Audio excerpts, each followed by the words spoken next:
Hello everyone and welcome to the Melio Movement podcast.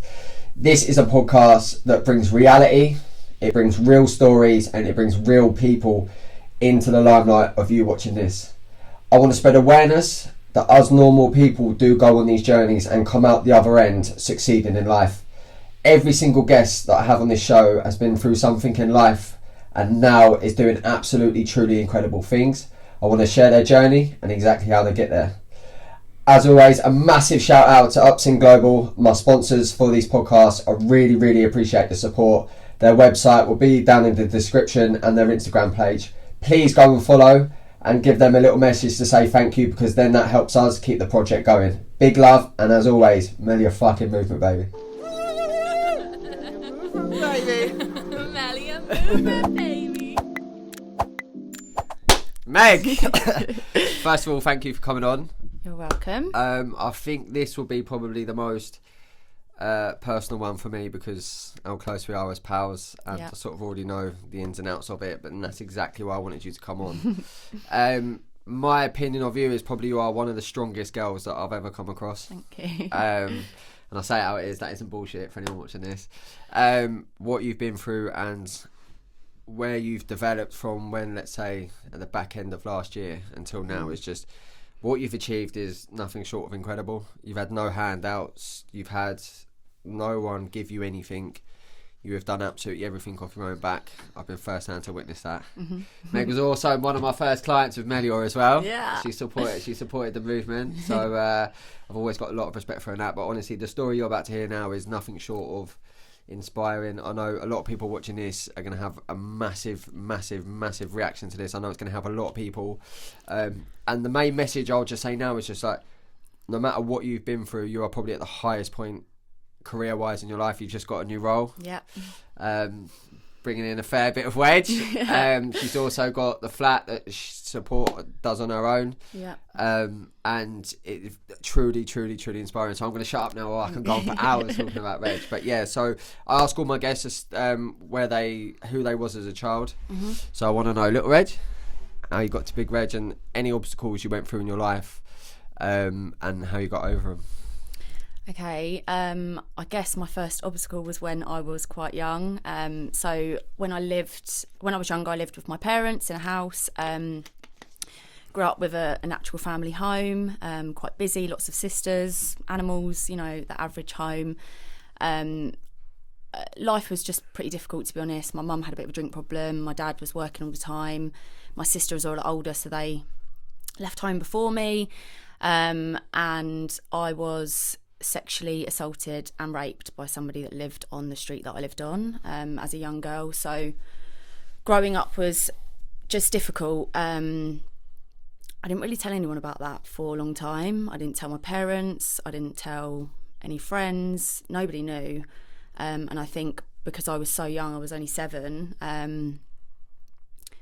you don't really understand what's happened. It's quite a big, confusing situation to be in, and it wasn't really until I was a lot older that resurfaced. So I'll probably leave that story there and come back to it, just so it makes sense. Thank you for being so honest and open. No, it's okay. I think dealing with it more recently, it's not a secret anymore. It's not something that I've buried. It's fully something that I've had to bring out and deal with. So it's not easy to talk about, but it's not, I'm not scared to hide it away anymore.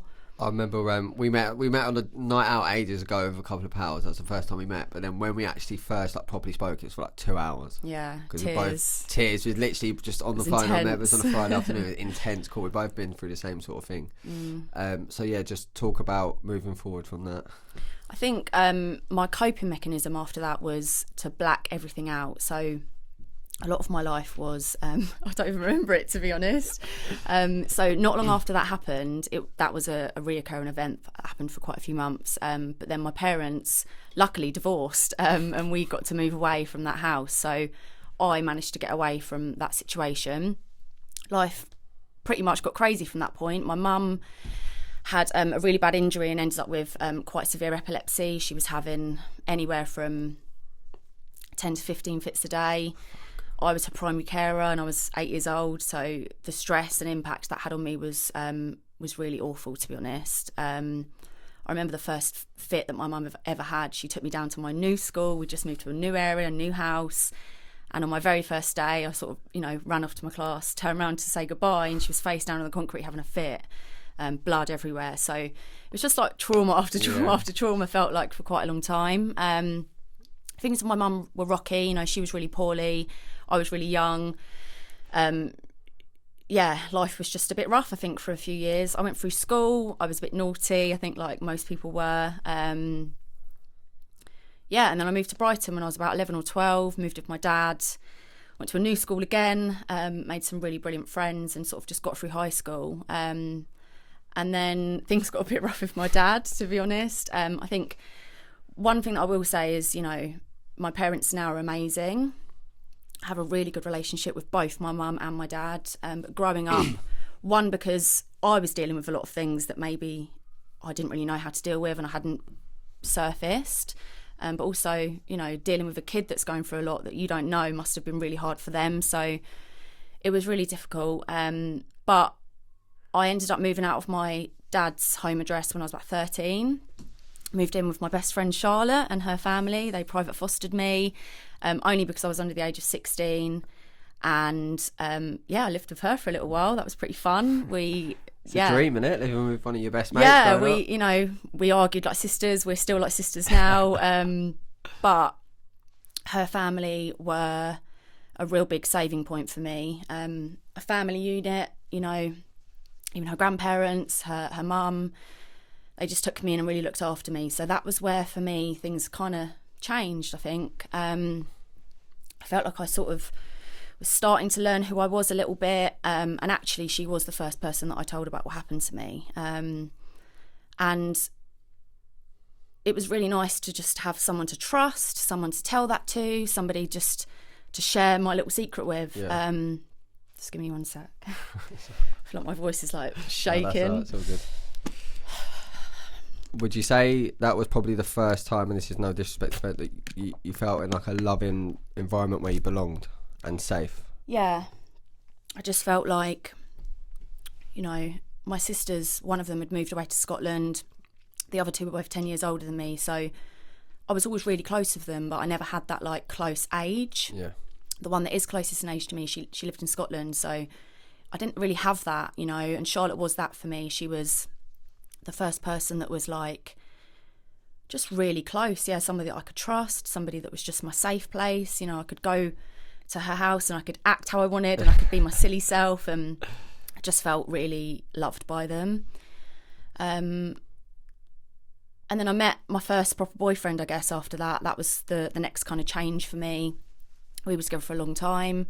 We had a great relationship. And then I think probably year 5 or 6 of us being together, you know, we were living the dream. We were holidaying, we were in love, we were happy, we had a beautiful home.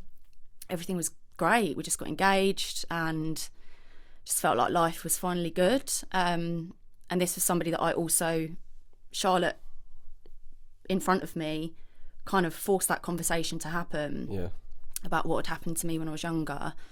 I think we'd had a few drinks. It was kind of like, I think you should tell him, Meg, sort of thing. And I did. And it was really interesting because I think at that point I realised that what had happened to me was really affecting my relationship, you know, not only sexually, but just, you know, I was quite closed off in some ways, and I was depressed. Like, I didn't realise it, but I was like manically depressed. And then one afternoon, my partner was at the gym, I was at home, and I just get a message from an old friend of mine who I've been friends with the whole, you know, since I've been a kid, and he contacted me basically with suicidal kind of intention in his messages, and just saying like, I'm so sorry, I know what happened to you, it happened to me as well.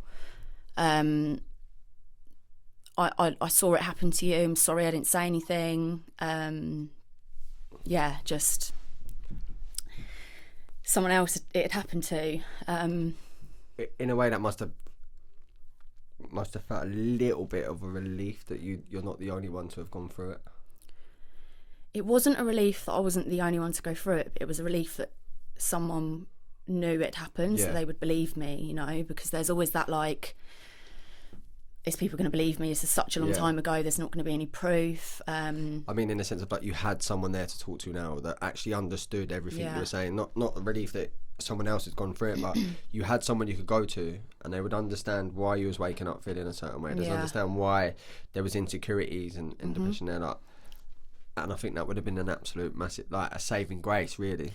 We came together like forces, to be honest. You know, this is somebody that's, like, been my friend for 20 years, 25 years. And I didn't know it had happened to them. So that was a real shock, first of all. But also, like, because it had happened to him, I felt like we had to do something about it now. Yeah. It wasn't just me with my little secret. It was, who else has this happened to? You know, what else has this horrible person done? So we went to the police. We had years, basically. This was like 2 years of process, from taking the video evidence to going, finding this man, arresting this man, finding out what his plea's going to be. He's pleading not guilty. We have to go to trial. It's like 2 years. And in that 2 years, my mental health literally just plummeted to the floor.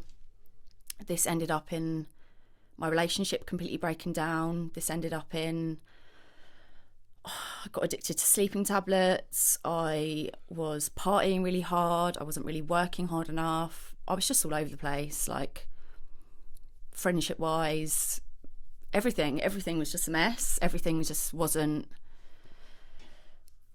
I wasn't happy. I wasn't a happy girl.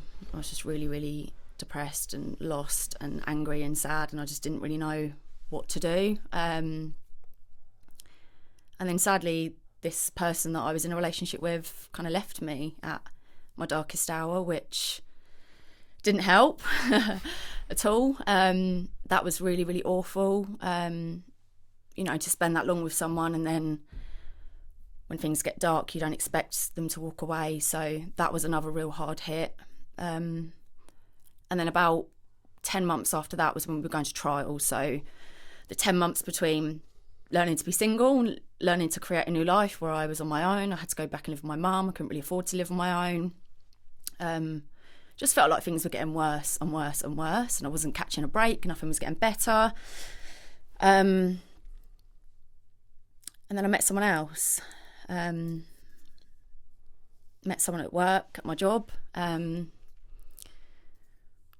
And he was a really good support to me when I was going through the trial. Probably not the best time to get in a relationship, but, you know, these things happen. It was just the time and the place, I guess. So we met and we got together. And then 9 days into our relationship, I fell pregnant, which was the biggest shock of my life, to be honest. Previously to that, I didn't think that I was able to have children, to be honest. I was really struggling with the person that I'd been with for a long time. So yeah, just such a shock. And without going into all of the detail of, you know, why I decided to go with that pregnancy, we did decide to go with it, and eventually started to feel really quite excited about it. Never been pregnant before, always wanted children. I'm a real maternal girl. You know, anyone watching this that's my friend will totally get it. You know, all of the kids in my friendship group, you know, it's fun Auntie Reg, that's my role. Drunk Auntie Reg when I'm not with them, and then fun Auntie Reg when I am. But yeah, so we went through the pregnancy, and God, I was just so poorly every day. Like, just felt like complete crap, to be honest. And I don't know whether that's just because it's growing a baby or whether it was because of my pregnancy. I don't know. Hopefully one day I'll get to find out. But yeah, so when we went to the 12-week scan, there was just something wrong with the baby on the scan. So like, you've got the baby scan picture like this, and you can see in the baby's belly there's like almost just a dark circle. A lady explained to us that he's just got like a water in his belly. It was a boy, because it's much more common in boys. Yeah. So he had water in his belly, and basically his belly was kind of like stretching like this, which was pushing up on his organs. And they said, you know, the consultation was very much like, let's still be hopeful. We'll send you away for 10 days. Maybe he'll sort it out himself. let's see what happens kind of thing. So we did that. We went off for 10 days and crossed our fingers and our toes and cried every day for 10 days. And sadly, when we went back to the hospital, it was just much, much worse. So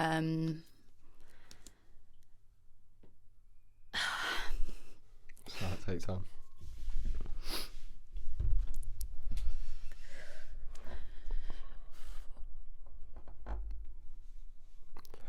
Bravery. Sorry. No, that's all good. Take time. Yeah, basically they just said that he just wasn't going to make it. They just said that basically I could have gone full term, I could have carried him for 9 months, but when he was born he was going to die. So unfortunately, you know, sorry. I can't just sit there. I talk about it. That's alright, it's good. I can't just sit there and just look. You're doing so well, right? Thanks. Always an emotional one, this one. Emotional Auntie Reg. Everything else I can like talk about, but this one always gets me. That's all good. I know it's only been 2 years, so it still can be quite raw. Yeah, basically they said to me, you know, you've got to make a choice, terminate the pregnancy or go full term. But, you know, and I didn't rush into that decision. I had to really think about it because I wanted to meet my baby, and so did my boyfriend, and so did our family. And you hold on to that little bit of hope that maybe, you know, if you cross your fingers and if you do everything right, maybe when the baby's born, he might be okay. But there was such a high chance that he would be in palliative care for the rest of his life, or, you know, disabled, not be able to kick a football, or run around the field with his friends. And I didn't want that. I didn't want that. Doesn't matter what way you look at it, that's not fair. No, of course it isn't. The worst part of it was that it didn't happen straight away because it was Easter, so there was no consultants, and they gave like 2 choices of how it can be done. One of them was like a really, you know, almost like you have to give birth, and I was like, I just can't do that. Yeah. I'd rather be put asleep and wake up and it's done. But there was no one around for like 3 weeks, so I had to go home pregnant, know that I'm going to lose my baby, but like during this time I felt him kick for the first time. So it was just awful, to be honest. Like even the day going to the place, and like they didn't take me upstairs till like 4 o'clock in the afternoon. It just felt like everything was impossible at this point. You know, I'd just gone through the trial. The man got found guilty, by the way, and got sent to prison. All counts. He got completely found guilty of all 9 counts of abuse. He went to prison, and then, yeah, like not long after that, the baby, and lost the baby. So by this point, I was just a shell of the person that I am. And I'll never forget my best friend Katie came to meet me on Bertie's, my baby, his due date, which is the 10th of the 10th, which is also Mental Health Awareness Week and also Baby Loss Awareness Day. You can't write it really, can you? Not at all. Yeah, so we went for a walk, and I remember her saying to me, like, you know, 6 months or a year later, I think it was probably about a year later, just saying to me, like, I cannot believe how different you are. You know, she will never forget that day. I've forgotten it because I black everything out, but she didn't. She always says to me, Meg, I will never, ever, ever forget that day when we just went for a walk around Hove Park. She just said, you just looked like a shell of the person you are. You looked ill, you looked frail, you were just so vulnerable. But she always reminds me of this thing that happened at Hove Park, and I think this is something that I will never forget, actually, is we walked around Hove Park, and we were just walking, talking, strolling, crying, all the rest of it. And I just saw this young girl, she must have been about 14 or 15, sat up against a tree, crying her eyes out. We were walking past her, and I said, Katie, I've got to go over there and see if she's okay. And I was a mess as well. I was like crying my eyes out. I thought, she's going to think I'm nuts. Going over to her, like, are you okay? But I did. I went over, and she said that her gran had died that day. Fuck. She said, you know, my gran just passed away, and I just feel heartbroken. I just sat down with her in this tree, put my arm around her, and just told her, you know, I've just lost my baby, and I've also lost my gran, and that was also really hard for me. And gave her a hug, and I still think about her now. I think, oh, I hope you're okay, and I wonder Yeah. if that made a difference and made her feel better. But yeah, really, that's probably a rough overview of my whole story. Wow, that is fucking absolutely unbelievable. I mean, we've had some people come on and they've had some cards dealt, but that is just, the thing is with that is, there's every time something's happened, there's probably been a little bit of a positive, and then straight away it's not even just a little bit of a dip, it's a massive life event.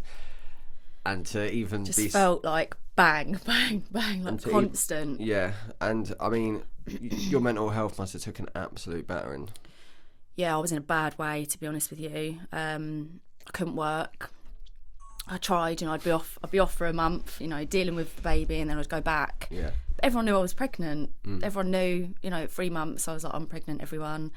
It's all really exciting. So I'd go back, and there's so many things that people don't tell you about with losing a baby, which is like, when you first get pregnant, you find out, you download all the apps and you sign up to all the newsletters, and you go on this website and you look at baby clothes here. So when you lose your baby, you're still getting these emails and these alerts, and your friends have kids, and you go, I remember one of my friends had a baby, little girl, and I went round and I was just crying holding this baby. There's so many things that like trigger you, and as well as that I had all the triggers from the trial, so it's just like trying to balance everything for so long. I wasn't just dealing with baby loss, and I couldn't just grieve for that, because once I closed that door and got that done, there was all this other stuff. So for me it was like I had a breakdown, I think. I've got a lovely scar here on my eyebrow, which was the day we found out that this guy had got found guilty.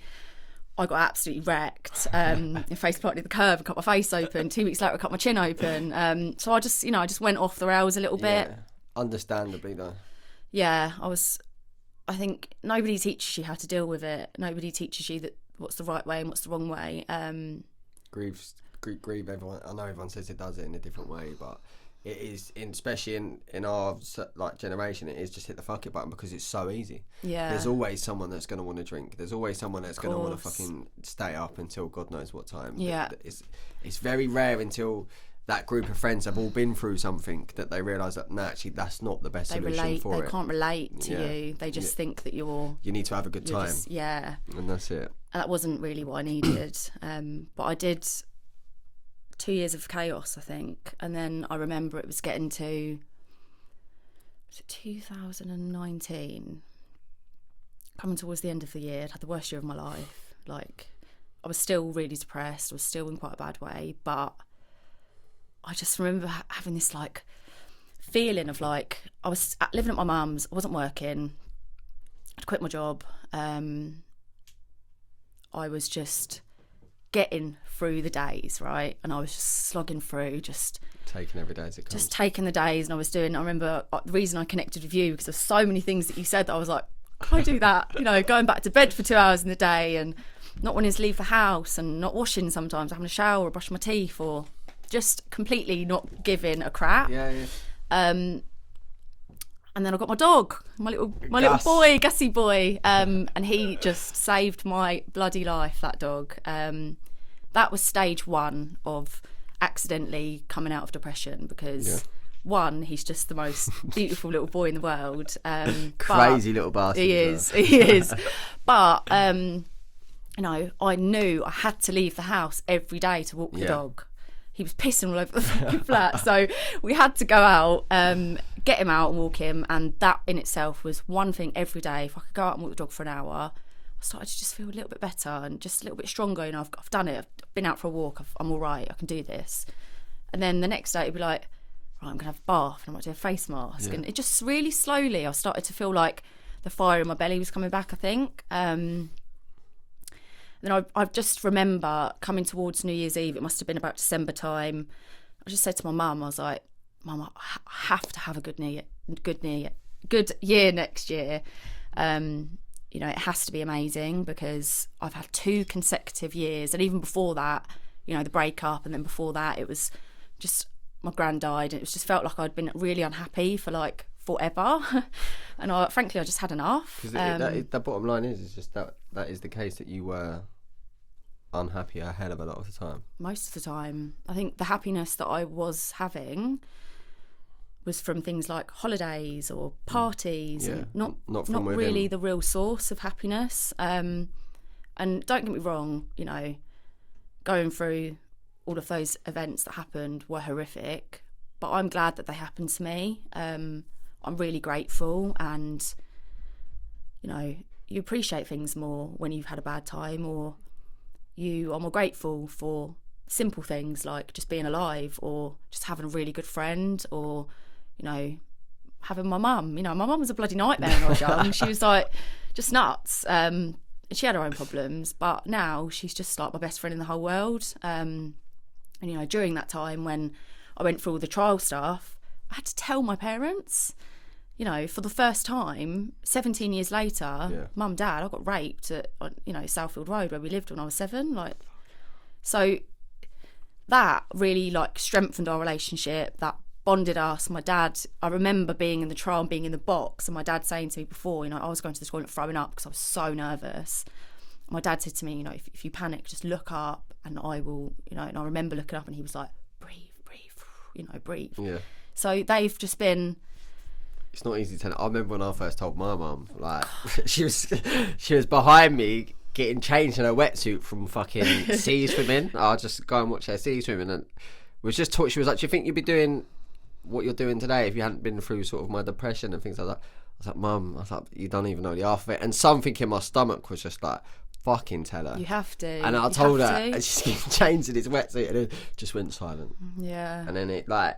You just, because they don't say anything, and you just hear their hearts break. You don't know, they don't know what to say. No, you know, they probably feel like it's their fault. Yeah, my mum. They blame themselves. My mum definitely was like, I'm so sorry, I should have done more. But there's nothing they can do. I remember when I told my dad didn't even know what to fucking say. Like, my dad was like, my dad was crying. My dad was like, horrible. Are you going to tell me a name? And if I told my dad a name, yeah, it'd be on a life sentence now, like simple as that. I think any dad would. And I just said, no. I was like, have you got any other questions? He asked a few, and he was like, you're not really going to tell me anything, are you? I was like, I don't really go to jail, do you know what I mean? Like, you're going to go mad. So it's mad sitting there listening to it, and obviously with the baby thing as well, I've been through that, so I've like... Yeah, we do connect on that level. I completely understand it, and the emotions, and unless someone's actually... No one understands it. No, and my... reason for probably doing this, amongst loads of little reasons, is, you know, the stigma around talking about things like this, because, you know, I held that secret in for such a long time, like a lifetime, and I can't tell you how amazing it feels just to like get it out, just let it out. Good. You know, and anyone be fucking proud of it as well. That's the main thing. Like you said, like, not many people sit there go, I'm grateful I've gone through that, but I know why, because now there's going to be people watching this, and if you have to, I'm a strong believer, like, it's no coincidence you go through that stuff. Like, the strong ones do, and they're there to relay it back out to the world, and that's exactly what you've done. And I know there's going to be so many girls watching this, and lads as well watching this, and they're going to go, I'm not alone. Yeah, and I would just encourage anyone that has been through anything, even if you feel like it's... My feeling was, right, when it was just me, before this other person was involved, I was a bit like, this person was probably just experimenting, or... You know, it's not a big deal. Yeah. But it fucks my life up. Yeah. Subconsciously it does. It's in you. It's buried in you. And until you go and, like, face it, go to some therapy. You know, I did it as a 12-week course of therapy, and it really helped. That was more so for the baby stuff. But whatever you feel like is the biggest issue, I would just say go and talk to someone. Yeah. Because it's the best thing I've ever done. And... it does make you a better person. It does make you stronger. It makes you, you know, I feel like I could tackle anything. You can though. Anything. Nothing can faze me now. Anything that pops up now is just like, I've been through the depths. Like, you have literally, but the thing is, you clawed yourself back by yourself. Yeah. Like, no one has give you handouts. Like, I'm first hand to witness. No one is like, you have done this yourself, and this is only a couple of years ago that you've had to deal with all of this. The best part of the story, I think, is when I moved out of my mum's. So I moved out of my mum's June 2020. I moved into a house sharing home with my mate Neil, Nutty Neil, and that was the beginning of just such a big change in terms of I got a new job a month after I moved in, which completely turned my life around. I met loads of new friends. I met a friend who I was going swimming in the sea with every day. I know your mum does it, and it that really did have a massive, like, positive impact on me. so many things that just all came together, and now I am just simply in the best place I've ever been in, independent. I don't rely on anyone for anything. I've got my own stuff. I've got an amazing new job, and I'm happy. Which, besides everything else, that is all I ever wanted, was just to feel genuine happiness, not fake it, not crap. And this is the type of happiness now. Like, this cannot be taken away from you. No. Your relationship, the engagement, the baby, everything that you have been through. Even your dignity as a child, like that's your childhood memories, like they've all been taken from you. But now you've gone through everything you've been through. Like, you have built strength, you've built will, determination. Like, you know who the fuck you are. Yeah. And the main thing I love about these podcasts is once you broadcast this out and this goes out, it's like no one can hurt you with nothing. No. Larry, them goosebumps are coming back. He hears me say this on everyone, and I think it's so powerful that, like, no one can take that away from you. So the happiness you've got now, and the person no one can take it. Everything else, exactly. So that comes with the abandonment issues. I'm probably sure that you fucking grew when you was growing up. Yeah. That comes with the insecurities. Like, you probably thought, every person that I get with, if they find out this thing, and I have to tell them, because people need to learn about their partner. Do you know what I mean? Like, I have to be honest about my shit. Are they just going to walk away from me? And that's so terrifying. With that brings insecurities. Can't be yourself. There's so many things. Like, my thing's just being let down. Yeah. Like, sounds so stupid, right?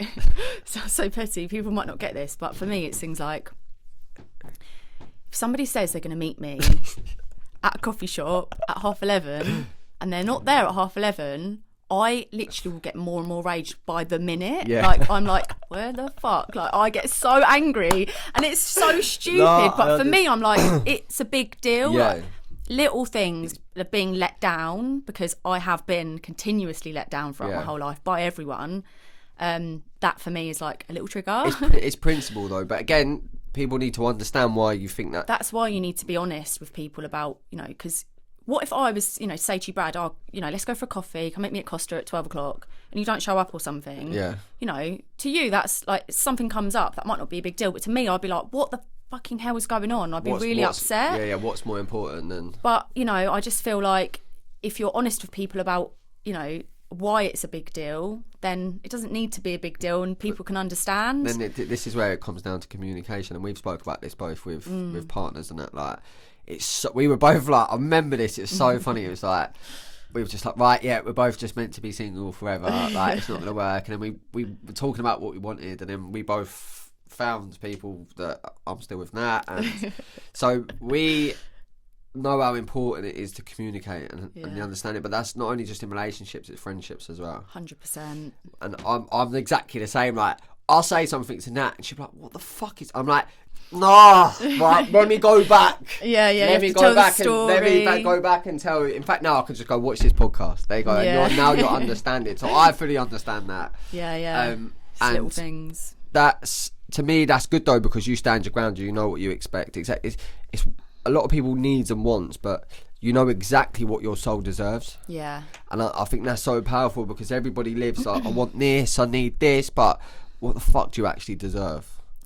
I just think, that feeling when you wake up and you just feel good and you're just excited and you feel you don't have this like black cloud over your head. For me, that's enough. I swear to God. I don't need all the fancy things in life. I've got a lovely little flat, I've got my gorgeous dog, I've got a brilliant job, and I've got loads of really ace friends. And for me, not feeling depressed or like I want to bloody end it all or cry every day, that's the most important thing. That is like the winner of all prizes. And I know you're having a lot more happy days than you are negative. I still have crap days. Everyone does. We're only human. It's not normal to be happy every day. No, it's a bit strange, to be honest, isn't it? But I know what I need to do if I am dipping. I have my little things that I do. I like to meditate. I like to go to the gym, yoga, journaling. I know you like a bit of journaling as well. It's all that stuff is genuinely really helpful.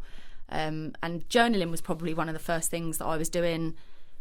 When I was slowly sort of coming out of my depressive hole, the journaling stuff was one of the first things that I tried and started. And if you feel like it works, then had something else on, and I was doing a bit of sea swimming at the time, not really doing it anymore. Should probably get back into it.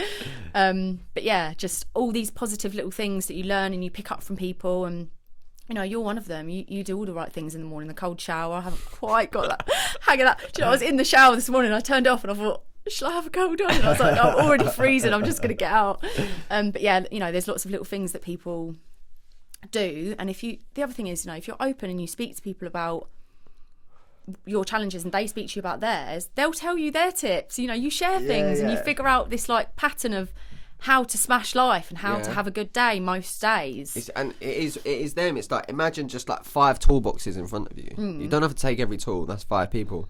What they use that helps them, you just take out little bits. Like, oh, do you know what? That might work for me. I'll try that. And that's it. Exactly. And morning routines is massive for me. I live by them. Sometimes I'll just give Nat a little cuddle and then that's my morning routine. Or sometimes I'm in the full swing for it. So, how important would you say sort of getting routine back in your life to dig yours? Because I know there's people watching this and they're going to think, well, how did you turn it around?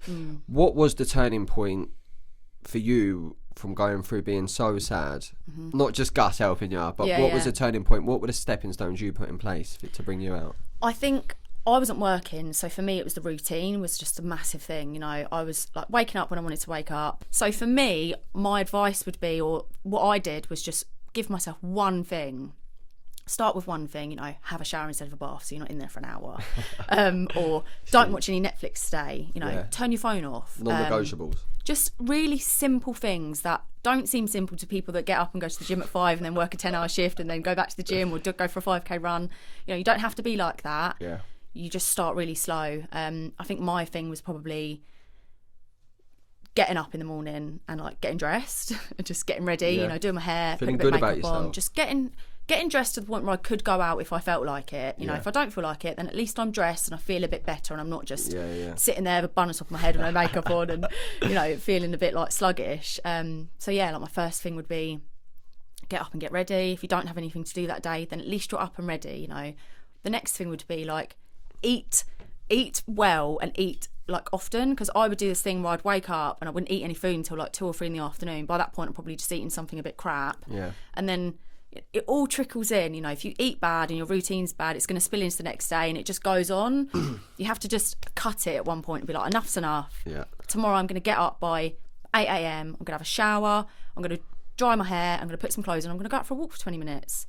And by the time you come back, you'll feel a bit like, I've done it and I'm ready to do my next little challenge. Baby steps are just every day slowly add to your days. 100%. I remember I used to wake up and I just always make sure there was some washing on the floor in my room. And I was like, right, I'm going to wake up, you're pissing me off. And then I put it away. And then before I'd go to bed, I'd put it on the floor. I'd put it on the floor. So I knew I had to get up. But then that was it's proven like 80% if you start something, you're going to finish it. Then I'd have a shower. Then I'd be like, right, I've done them 2 things, I deserve to go back to bed now. I'll reward myself with another little nap. I would do that, and then you come out of it and then it's a lot less guilt-free and it's a lot, I think it's just building the momentum. See, I've got this thing at the moment, right, which is I'm having like a bit of a clothes clear out. So I've got all these clothes, some of them have got like tags on, dresses that I'm just never going to wear, and they're just in a big basket. And every day I'm like, right, you're going to take some pictures of that washing, you're going to sell it, because I'm just in between jobs at the moment before I start my new job. So I'm like, right, come on, you're going to get up and do it. And then I just think, I can't be bothered. As soon as I start it, I know I'll feel good once it's done. So it's just that mentality of like, just get it done. They say as well, there's this little thing that I read which was actually really helpful, which was you know, if a task takes less than 5 minutes, just do it now. Just do it, just get it done, and then it's done, and then you feel good, and then you can crack on with sitting back on the sofa or whatever your next job is, you know. That's unreal. So you've literally rewired your mind into sort of I would say there's no such thing as perfect, but you've rewired it into the best state possible you probably can now. It's the best it's ever been, but I'm still working on it. You know, I'm still every day thinking about how I'm feeling. Being aware, self-aware. Yeah, because, you know, God forbid something really awful happens again. You know, I don't ever want to go back to that really horrific place. I do feel like I'm armed with a lot more strength and a lot more confidence to deal with these bad things that come along in life. What else worse could happen to? That's what I mean, you know. Like that's just not even to like me, but like to you specifically, like there's nothing else worse that can happen. You've had everything. It does feel like that sometimes. Do you know what I mean? You've had pretty much the majority of everything. You've had a loss of a family, you've had a loss of a child, you've been raped, sexually abused, like a fiance's left you, you've had your heart broken, like. Yeah. And Reg, you're still sat here today. I know. And you know, you're still sat here and you've got a smile on your face, and it's only took you, say, 2 years, and you're projecting it back out into the world. I just feel like, you know, if you're a good person and you see the good in life, then you don't deserve to feel bad. Yeah, bad things happen, and more bad things will probably happen to me, and more bad things will probably happen to you and everyone. It's natural, it's life. Yeah. But, you know, you just need to learn that when these things happen, you know, it's all right to lay on the floor for a day, but then you've got to get up and get on with it, and crack on and get on with life, because there just comes a point, I feel like, when you're so frustrated and you don't want to be carrying around this like heavy crap on your shoulders anymore. It's just horrible. So would you say it becomes an addiction, feeling sad? No, I wouldn't say it becomes an addiction. I think it just depends on the person. I can only speak for myself, but because a lot of guests come on in, they know they're going to wake up unhappy, and they say that it becomes like they'd rather have that feeling than the unknown. No, I'm the opposite. I'm just the opposite. Yeah, good. Don't get me wrong. Like when I'm sad, I'm like the saddest person in the world, and when I'm happy, I'm like woo, like crazy. I can imagine you with your hair in a bun, ice cream, Gus next to you, listening to some sad music like Adele or something. Oh yeah, love the new single. Yeah, like, you know, when I'm sad, you know, if I was having a bad day today and you were sitting here talking to me, you know, you're not always going to get that like, let's do it, like fighting talk, because some days you just don't need you don't have the energy, you know. You want to sit down and relax, you just want to turn your phone off and chill, or whatever it is. So no, I didn't find it an addictive thing. I found it impossible to break.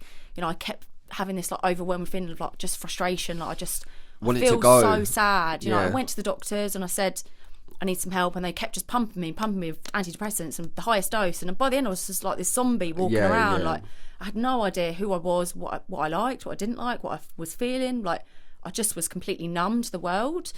And I came off them tablets on my own. Sick. You know, I decided I was on 250 milligrams, which is the highest dose of sertraline, which is what I was on at the time. Been on all sorts of other ones as well, but I was on the highest dose when the baby thing was happening. Like after like a few months, I think it was, I don't know how long, maybe 6 months or possibly a year, I said to my mum, I was like, Mum, I'm going to like knock these off, like 50 milligrams a week, you know, so just take knock off 50, and then after 2 more weeks I knocked off another 50, and eventually I wasn't taking them, and I thought, oh my God, like I'm not crumbling down and dying on the floor, I'm actually all right, I'm all right, I can feel things, I feel like emotions again, and I feel happy and I feel sad, and that's normal. So that was a big thing for me, the like coming off the antidepressants. Don't get me wrong, they're really really good if you're feeling terrible, but you know, if you do get this like little fighting thing back where you feel like you want to break out of that, then I would say that coming off the tablets was one of the best things I did. Yeah. Even if you just really lower the dose and stay on like a little bit, but if you're on a really high dose, then it can make you feel really like weird, not yourself. And that's scarier though, because you're already battling your thoughts, and then you start to feel different because of the tablets. So that's like double. Yeah. And I'm not saying I'm not saying anyone watching this don't get onto antidepressants. Like if you need help, go and fucking get it. I needed it at the time. Definitely. But we're just saying like the power of the brain, and realising like, I think because some people might have 2 or 3 days sad during a week for like a month. Yeah. But what are you actually doing to change that? Are you just surrendering to it, or are you actually writing down, okay, this is making me sad, this is the action point I'm going to take, and this is what I'm going to fucking do about it? Honestly, I think it is, a lot of the time, is people don't genuinely know what the deep down feeling is, what is actually wrong with them. You know, before I admitted to my friend Charlotte and my boyfriend at the time what had happened and what I had experienced, I was living with this like knot and this horrible like deep sadness that I didn't really know why. You know, this thing had happened like 17 years ago, so I'm not constantly thinking that that's why. I'm thinking, is it my life? Is it my friends? Is it everything around me? Like, what is it? And actually, it was that horrible thing that I'd buried so deep down inside. And it wasn't until I had to bring it out, face it, talk about it, give it video evidence that brought up new memories, all of that you then have to really deal with it and kind of face them demons. Face it, yeah, definitely. And that's it, because I think subconsciously, and I've said this on another podcast, I can't remember who it was with, it's just like, it's so easy now to just be at your mate's house every night of the week. It's so easy now to, I think people are like, I've spent so much time on my own. Being on WhatsApp, putting photos up on Instagram, getting self-validation, like, that's not spending time on your own. That's not facing it. Like, no, that's the scariest part. Yeah. I think is like, it's too easy to mask it now. Yeah, and it's easy as well if you're in a busy life, you know, busy job, or surrounded by loads of really popular, you know, loud people. It's really easy to just sit back and like. That's why when people, you know, you just got to keep busy. I'm sorry, I don't agree with it. I like, don't either. Keep busy when you've gone through a breakup. Don't get me wrong. Like, to keep yourself occupied, so you don't lose yourself. But if you're going through shit, face it. Yeah, you have to. Like, and I'm not saying do it on your own, but get a good circle around you and know, right, for the next 2 months, I'm gonna need you 6 people by my side, because I'm going through my shit. I might be in bed all day. I might not answer the phone, but I just need you there. And I think, just like going cold turkey, but just face your fucking shit. And when you come out of it, you're like, I faced that. I've realised what is it, and you, like you said, it brings a weight off your shoulders. But I think that's, lockdown was a blessing, but then also think how I think it was good and bad, wasn't it? Because there'll be so many people that will be struggling, or even just being inside. Like, for me, being in the house all day makes me feel depressed. Like, I have to go out and get the day moving, otherwise I feel cabin horrible. fever. Yeah, big time. I do have the odd bed, like Saturday just gone after we've had a week filming podcast. I was like, I ain't doing fuck all today. I was like, I literally was just in bed all Saturday. Like, don't think I had a shower until like 2 in the afternoon. I was like, don't care. I was like, I'm fucking hurt this. Monday, I was like, I think my mum phoned me at like 2 o'clock in the afternoon. She's like, what are you doing? I was like, not a lot. Oh, I'm in my dressing gown and still sit on the sofa with the dog.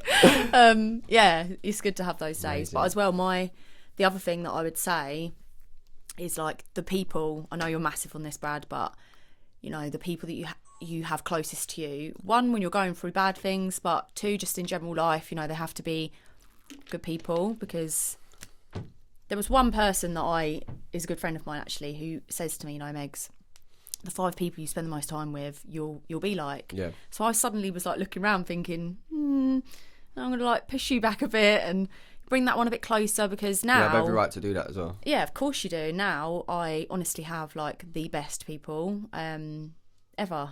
Yeah. I'm just excited for life. I'm going camping tomorrow. Got a camper van. I'm off. Sick. So yeah, just enjoying life, working hard, trying to be around good people, and not being too hard on myself when I do have a bit of a bad one. It's normal. That's unreal. Well, I mean, what a fucking story. Larry, you're definitely the most powerful one.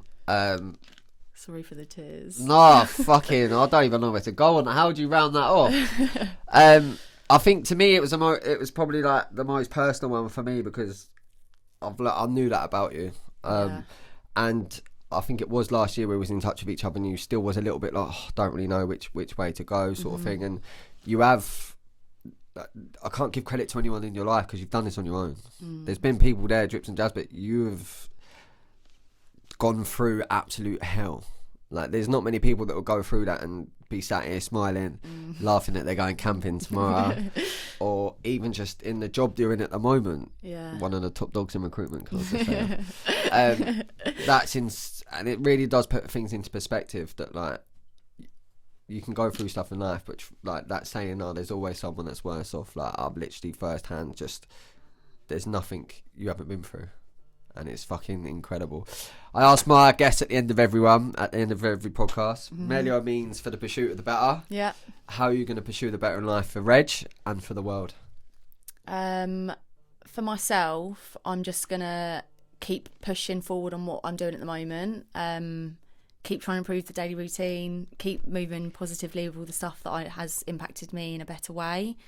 For the world, I'll probably relate that to my job, to be fair. You know, I work in pharmaceutical marketing. I'm going to be recruiting people that are out there looking for cancer treatments and MS treatments and treatments for really important diseases. So that's hopefully my little impact on the world. Reg, absolute pleasure. Thank you so much for coming and telling your story. And I can't wait to be a part of the future and watch you grow. Thank you so much. As always, if you're watching, like, share, comment, subscribe, and please share this to people that you may think will benefit from it. Big fucking love. Thanks. Baby. Melia movement, baby.